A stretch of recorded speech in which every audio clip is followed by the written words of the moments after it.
Selamat bertemu di kuliah kalkulus stokastik. Beban dari kuliah ini adalah 3 SKS. Kita akan mulai dengan teori peluang sederhana. Kita mulai dengan ruang peluang. Jadi seperti kita lihat bahwa kalkulus stokastik ini berkaitan dengan percobaan yang hasilnya tidak dapat ditentukan sebelumnya.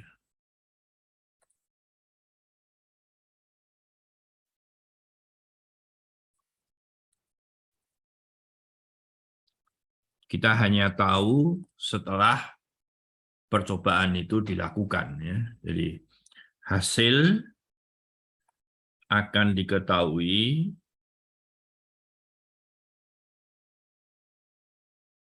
setelah percobaan dilakukan. Oke.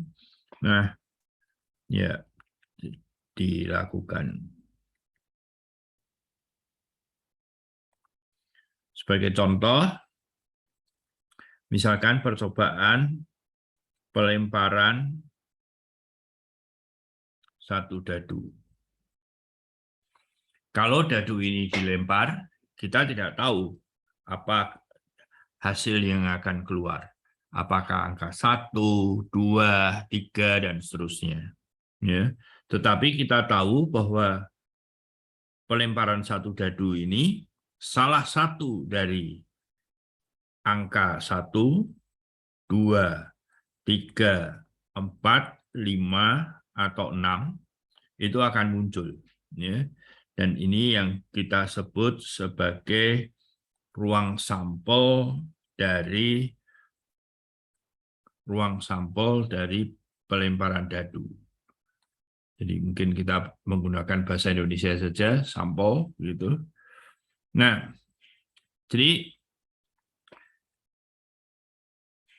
secara umum jika ada percobaan, maka kita akan memiliki yang disebut sebagai ruang sampel. Ya. Jadi ruang sampel itu adalah himpunan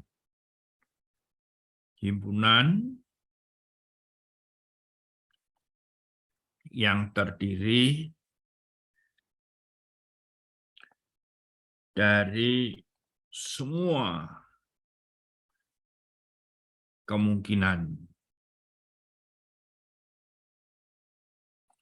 dari hasil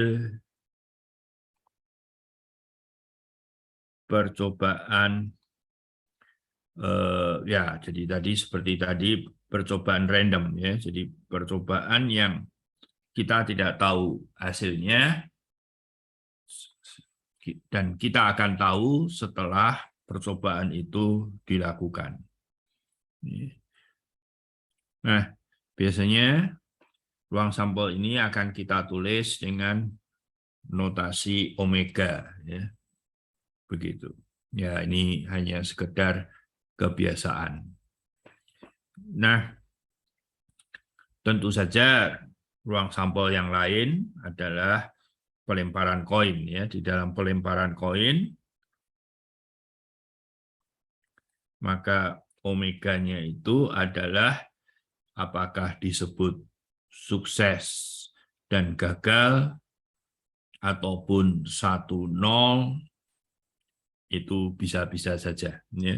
Jadi di sini kita tidak sekedar belajar melempar koin, ya, tetapi pelemparan koin ini bisa dipandang sebagai suatu percobaan dengan hasilnya ada dua kemungkinan. Ya. Yang satu disebut sukses, yang satu disebut gagal, atau lain-lain itu bisa saja. Demikian pula dengan dadu. Ya. Jadi percobaan dadu jangan dilihat hanya sekedar percobaan dadunya. Jadi dadu itu adalah percobaan yang memberikan model mempunyai 6 kemungkinan. Ya. Dalam hal dadu itu adalah peluangnya dia sama. Bisa saja nanti peluangnya akan beda. Ya. Jadi di sini kita melihatnya sebagai dadu dan pelemparan koin. Jadi, tetapi jangan diingat bahwa yang belajar kita hanya belajar lempar dadu. Ya. Oke. Nah, selain ruang sampel, kita akan melihat kejadian yang mungkin perlu kita perhatikan. Ya. Jadi sebelum saya memberikan contoh, saya akan melihat bahwa di dalam melempar dadu bisa saja peristiwa yang akan kita amati itu berbeda. Ya. Jadi perhatikan di sini permainan game. Ya, permainan game ya sudah. Permainan begitu ya. Yang pertama pelemparan dadu. Tentu ada satu pihak dan pihak yang lain begitu ya. Jadi mungkin sebagai contoh katakanlah sebelum perlombaan karena koinnya tidak ada orang menggunakan dadu bisa saja. Ya, yang pihak pertama kalah jika keluarnya angka kecil misalkan. Ya, jika hasil dari percobaan tersebut adalah angka kecil.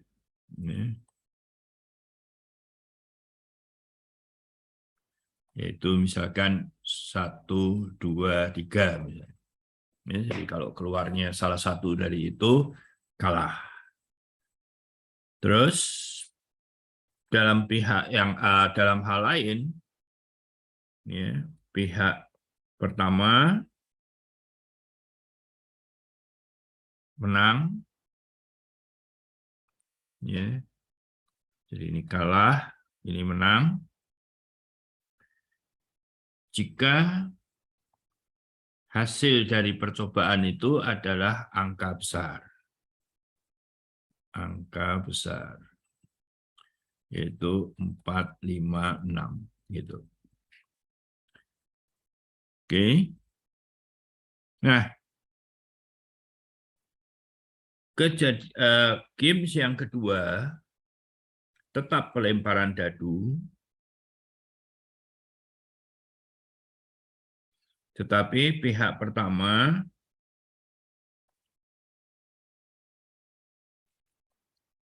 akan kalah lagi, ya, jadi sama, kalah jika hasil dari percobaan atau pelemparan dadu itu adalah angka kecil. Sama ya. Kecil 1, 2, 3. Jadi hasil dari percobaan itu, jadi sekali lagi di sini percobaannya adalah lempar dadu. Oke. Nah, kedua pihak pertama akan menang. Ini kalah. Jika hasilnya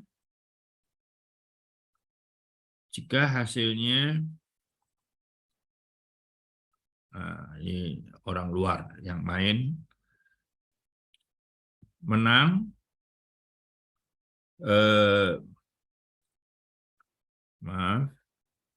menang $5. Ini orang lain yang main. Jika hasil dari pelemparan dadu adalah angka 4. Menang $10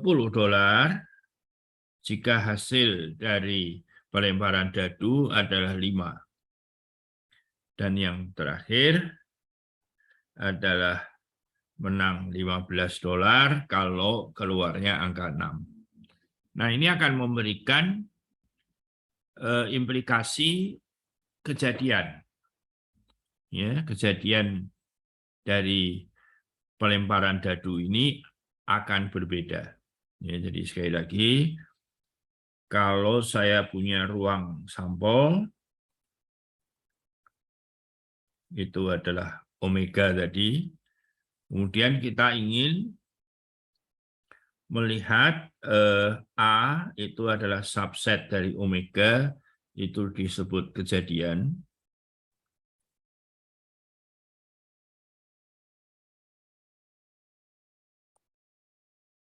Ya, kejadian. Nah, kita akan koleksi semua kejadian itu. Ya.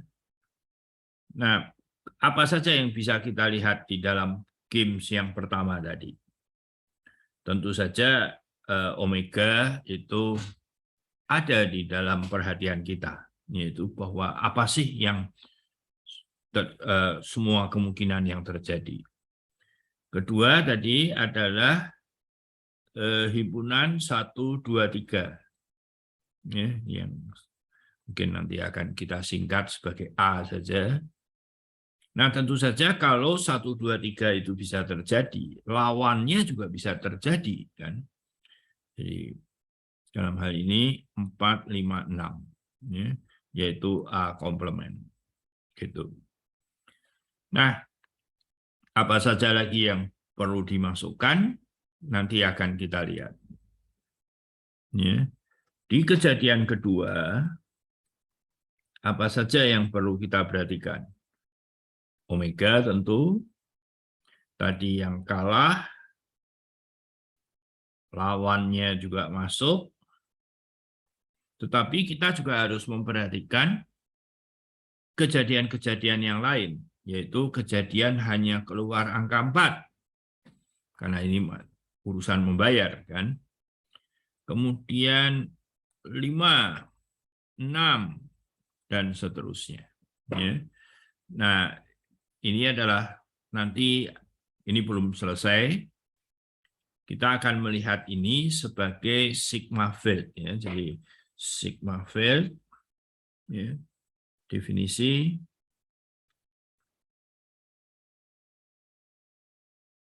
sekali lagi, tentu harus ada omeganya sebagai ruang sampel.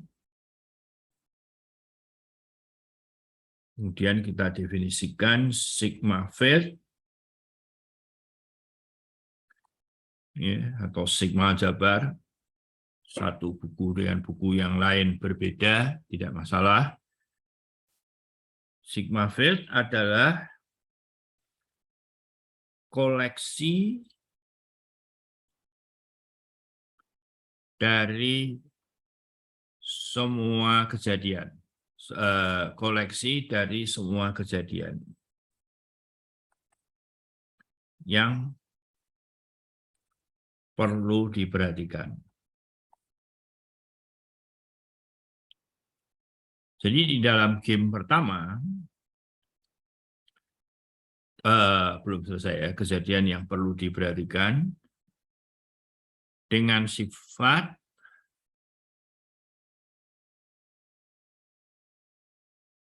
A, tentu semua kemungkinan itu menjadi perhatian kita. B, kalau A itu suatu kejadian masuk di F, maka yang A komplemennya ini juga masuk di F. Gitu. C, nah ini sebetulnya cukup maunya gabungan ya. Jadi kalau ada 2, maka gabungannya masuk. Tetapi ini kalau matematik, khususnya di analisis, ya kita melihatnya sebagai kejadian yang lebih ideal, yaitu kalau saya punya kejadian A1, A2, dan seterusnya berada di F, maka gabungan dari AI, I dari 1 sampai tak hingga itu juga masuk di F cantik. Ya. Jadi 3 hal sifat inilah yang disebut sebagai sigma field atau sigma jabar. Ya. Nah, dari tiga sifat ini kita bisa menarik kesimpulan, ya, kesimpulan atau biasanya corollary begitu ya. Tapi ini kesimpulan saja. Karena omega itu berada di sini, dan kalau dia berada di sini, komplemennya berada di sini, maka kita lihat bahwa himpunan kosong itu juga masuk di situ. Ya. Nah, kedua, kalau kita punya dua saja berada di F, ya, kemudian A3 itu adalah himpunan kosong, sama dengan A4 dan seterusnya. Tentu saja gabungan dari AI, I1 sampai tak hingga itu adalah A1 gabung A2. Nah, ini harus masuk di F juga. Ketiga, yang sifat yang tentu saja tidak mengagetkan, yaitu bahwa A1 irisan A2 komplement itu kan sama saja dengan A1 komplement digabung A2 komplement. Jadi jika A1, A2 itu berada di F, ya, maka A1 komplement itu dan A2 komplement masuk di F dari sifat 2 tadi, ya, sifat 2 ini, oke. Dan tentu saja gabungannya masuk. Ya, jadi dengan demikian A1 komplement gabung A2 komplement itu berada di F. Kesimpulannya adalah ini masuk di F, dan komplement dari komplement itu adalah A1 iris A2 itu harus masuk di F. Oke, jadi saya kira ini sifat yang disebut sebagai sigma field. Ya. Nah, sekarang kita lihat contoh dalam game yang pertama. Sigma field-nya adalah omega, yaitu 1, 2, 3, 4, 5, 6, karena pelemparan dadu. Mungkin kita kasih tanda begini. Himpunan kosong harus masuk, kemudian kita tertarik dengan A, yaitu 1, 2, 3. Pada saat itu adalah kalah, dan kalau A-nya masuk, maka komplemennya juga dia masuk. Nah, sekarang kita harus melengkapi ini sehingga definisi A, B, C ini ya terpenuhi. A sudah, saya kira, karena omeganya masuk, dan B-nya sudah kita cek, ya, komplemennya, kemudian gabungannya, ya. Gabungannya ya hanya dia, ya, hanya dia saja. Oke, ini dengan dia adalah yang besar, oleh karena itu ini sudah selesai. Ya, jadi ini adalah bisa diuji sebagai sigma field. Ya. Oke. Nah, saya akan melihat F2 sigma field yang kedua nanti. Saya lebih melihat begini saja. Jadi misalkan saya punya dua kejadian AB, kemudian A irisan B itu kosong. Ya. Nah, sekarang saya sudah punya, katakanlah F2 itu adalah omega, dan tentu saja kosong harus masuk. Sekarang A itu masuk dan B masuk. Jadi A komplement digabung AB komplement harus masuk. Kemudian irisannya kosong, gabungannya, ya, maka gabungannya harus masuk. Ya. Kemudian A gabung B komplemennya harus masuk. Ya, masih ada lagi gabungannya, saya kira. Nah, ini saya kira sudah. Ya. Nah, ini yang disebut sebagai sigma field juga. Sigma field yang dibangun oleh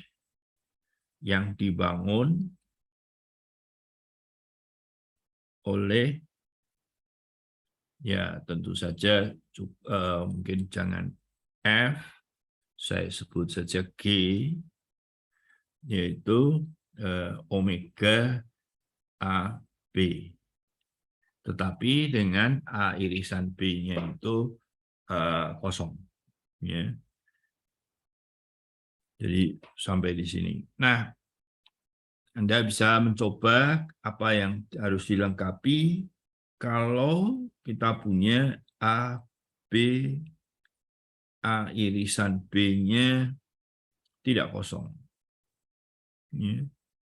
Jadi, nah, jadi gini ya, AB gitu, tapi kemudian ini omeganya. Ya. Jadi coba kita bersama-sama F3, tentu omeganya, tentu kosong, tentu A, tentu B, tentu komplemennya, ya, dianya sendiri, ya, tentu saja harus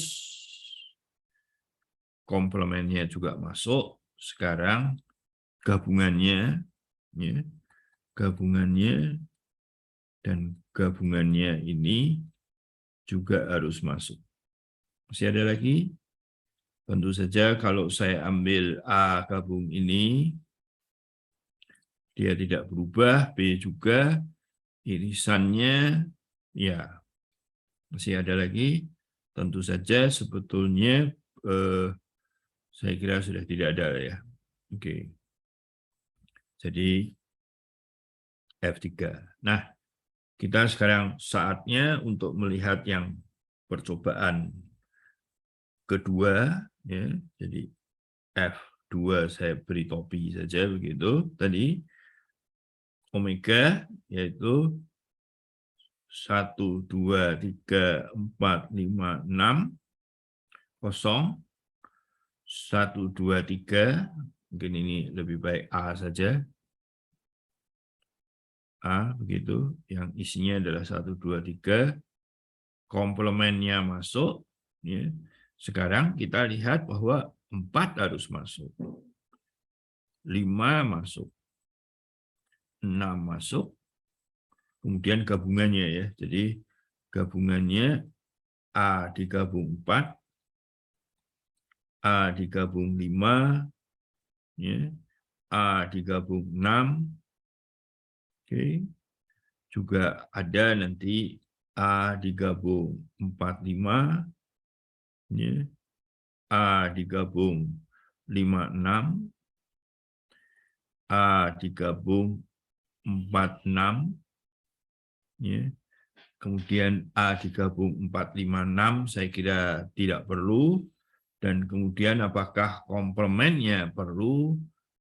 Komplemen dari ini misalkan itu adalah ini ya, jadi sudah otomatis masuk. Komplemennya dia adalah tanpa 5, jadi di sini. Oke, masih ada lagi? Saya harapkan kalaupun masih ada, silahkan dilengkapi. Nah, ini yang disebut sebagai sigma field yang dibangun oleh yang tadi itu. Ya. Jadi di sini saya akan sekedar menyebutkan suatu kesimpulan, ya. Kesimpulan kurang lebih bahwa kalau saya punya G suatu A subset dari omega koleksi begini, ya, selalu akan ada sigma field terkecil ya, F, sehingga Q tersebut subset dari F. Ya. Hati-hati, ini koleksi. Nah, intuisinya mengapa ini bisa terjadi? Karena kalau saya punya omega, kemudian F itu adalah 2 pangkat omega,